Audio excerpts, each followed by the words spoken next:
to offer some, I think, pushback there. One, on two fronts. One, I do think that you're accurately describing a psychological phenomenon where if people are getting a lot of criticism and pushback, some of which they perceive to be bad faith, there is an inclination to spend more time with people who have been nicer. I'm not saying that's a moral choice, but it is an obvious psychological outcome. And does that mean that people within the left community should perhaps extend more grace to each other so that that doesn't actually happen? And the second, I would just want to ask you about, similar accusations, I feel I would be remiss not to bring up, that have been made about your network, Young Turks, about the $20 million of Katzenberg money that some people have argued changed the direction of TYT's coverage in a more liberal and less left direction. Yeah. Okay, so I'll take it one at a time. Should people show each other more grace on the left? Absolutely. At the same time, you notice a phenomenon. It's okay to point it out. So it's okay for us to point out what Jimmy does with his videos is super obvious. It's one thing to criticize the Democratic Party. As you can tell from this interview, I do it very regularly and very forcefully. It's another thing to say the Republicans are okay. The Republicans are not okay. The Republicans are a disaster. The Republicans are much worse than the Democrats. Okay, now on to the second issue. Yeah, so then people go and look around and they go, okay, well, the Young Turks got $20 million investment. Okay, now here's the things people don't know. People say Katzenberg was involved, no question. The amount he has is near microscopic. And by the way, we pay the money back.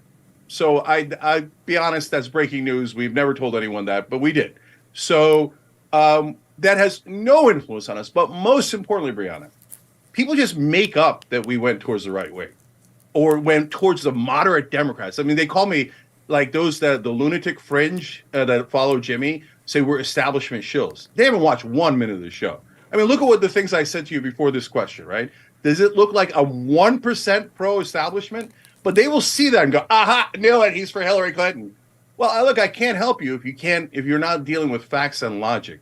You can't show anything where we're in favor of Hillary Clinton. Well, no one fights harder in the primaries against corporate Democrats than TYT does, Young Turks does, and I do. I formed the Justice Democrats to fight against corporate Democrats, and we defeated them. There's nothing more practical and more real than what I did there in that instance. I mean, Cenk, I think specifically one of the moments that I remember of TYT being characterized as no longer capturing the spirit of the Justice Democrats or what the Justice Democrats were supposed to do was the moment around Force the Vote, where there was a push for the elected squad members to take an adversarial relationship to the Democratic Party and Nancy Pelosi specifically, to withhold their votes for them the same way that we've now seen the Freedom Caucus model with withholding their votes for Kevin McCarthy at the beginning of this year, really testing the theory of how that would work and getting in return a number of concessions that I think we can all acknowledge would be amazing for the left to have achieved. And at that time,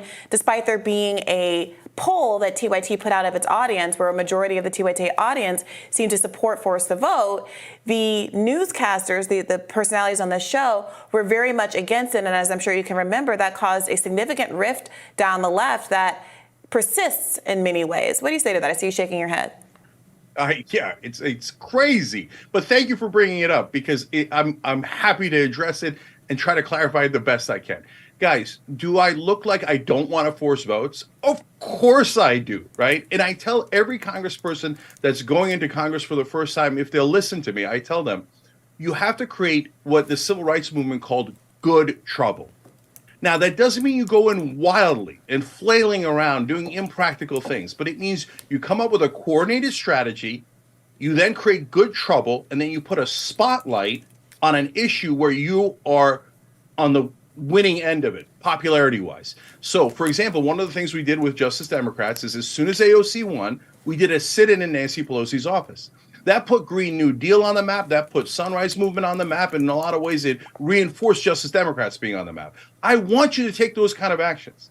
But you have to actually use your mind and independent judgment as to which action to take. So Force the Vote, Jimmy comes to me. Back then, we're still friends and allies.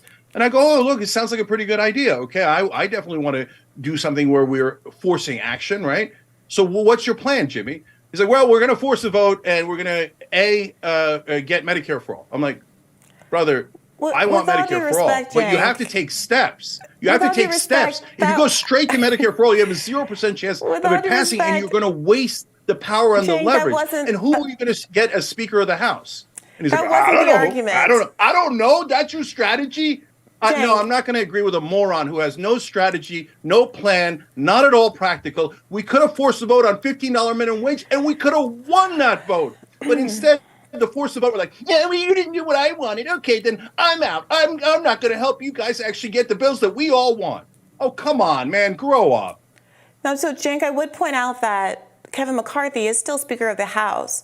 The issue was not whether or not Nancy Pelosi would necessarily become Speaker. The left, people Briahna, like tell me yourselves. who. Wait a minute. Who is Cenk, going if to I replace could- Nancy Pelosi? Cenk, Did if you I guys have a could- candidate? Who? Cenk, if I could, the right-wing caucus got a number of meaningful concessions, regardless But that's of... not what Wait a we were minute, going for, excuse me. Briahna. That's Excuse exactly me. the problem. If they said, let's go Excuse for me. meaningful concessions, I would have been in. They said, we're going to get Medicare for all. Cenk, Sure with all we due are. respect, your Fantasy land. characterization of what happened, I think, is reflective of the lack of grace and communication that was happening among the left at the time. And I think if people had been less motivated I'll tell by you their why. personal animosities against each other, it seemed that Jimmy Dore, you've expressed some animosity toward him several times during our short conversation here. I do think if those personal animosities weren't at play, maybe we could have been in a world where you were listening to myself, Crystal Ball, Kyle Kalinske, other figures on the Cornel West, Chris Hedges, who were also advocating for this and who were being very clear that there were any number of demands.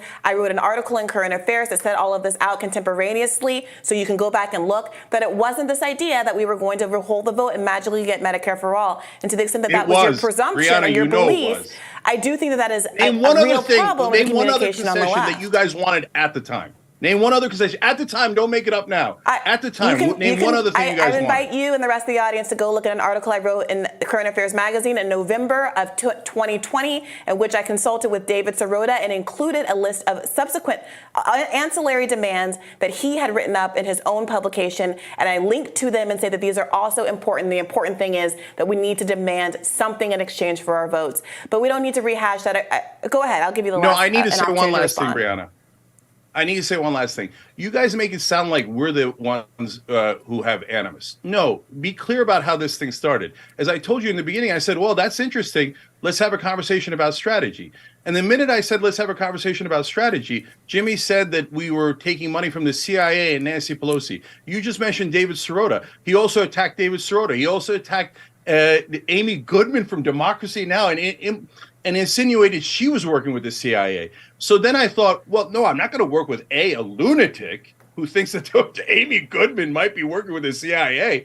And second of all, I didn't start the fight. This lunatic comes in frothing at the mouth. I'm being funded by CIA and Nancy Pelosi. How are you supposed to have a rational conversation with an absolute lunatic like that? And then you guys think we started it? Are you insane? I didn't say you started it. I don't care about the personalities. Cenk, you're talking about personalities. I'm talking about issues. All I know is that David Sirota supported Force the Vote. I had him on No, my he didn't. podcast talking No, he about it didn't. many times. That's not Yes, true. he did. No, and he he continues didn't. to be an advocate that I value and respect a great deal.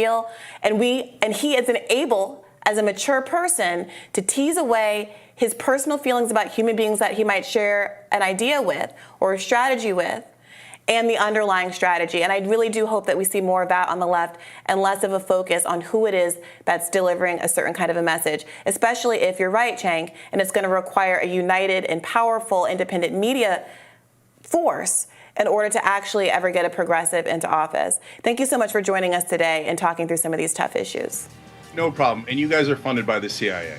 But I'm sure you won't take offense at that. So just be cool. Be cool. Let's agree on policies. But you're obviously, Briahna have bought her house, has a Mercedes and a Rolls Royce, all funded by Hillary Clinton and the CIA. But it's cool. It's cool. Let's stay friends. About the only thing Briahna has convinced me of on this show is that there is, in fact, more dysfunction on the left than on the right. And today is a good example of that. Thank you very much, Cenk. That, unfortunately, is true. Have a good one.